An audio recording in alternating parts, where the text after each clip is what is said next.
we can acquire positive trades by employing these methods.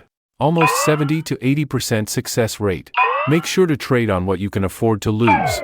Avoid overtrading and discipline must follow. You may also fine-tune the settings or the time frame. We used the Heiken Ashi candle time frame for smooth flow for 5 seconds and high accuracy when trading with 30 seconds trading duration. Take a look at this. Our Supertrend creates a green uptrending line and it's supposedly going up. Then with our secondary indicator, the CCI, the line also goes up.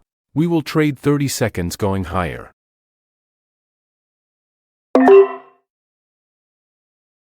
The trend goes down and reverted back and got a winning trade on that. Let's trade with another OTC pair. We will wait for a good reliable spot to trade. As we can see, we already got positive winnings over losses. Even if we can't win for 5 times, we already got our daily target secure. Take a look at this. It creates a Supertrend red line and expected a reversal here. But as we can see, our CCI is already at the lowest support level. A low chance for our trade to get a win. Let's trade with another pair. A good uptrend spot here. Our Supertrend creates a green Supertrend line. But as we can see, our CCI already reaches its maximum resistance level. But let's try to trade if we can guarantee win on this, even if our CCI already at the highest level. Got our winning trade on that. A good uptrend situation here. Our CCI is at the middle of its channel and aims going up, while our Supertrend creates a green line and a high chance for the trend to go up for the next minute. My mistake for doubling our trade, hoping that we can win on that GBP AUD trade. As the trade goes on, you can also navigate different assets to trade with. We got our win on the first trade, but got lose on our second trade. See the rest of the video and have time to subscribe with us to get latest trading strategies with ultimatefxtools and other trading brokers.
you.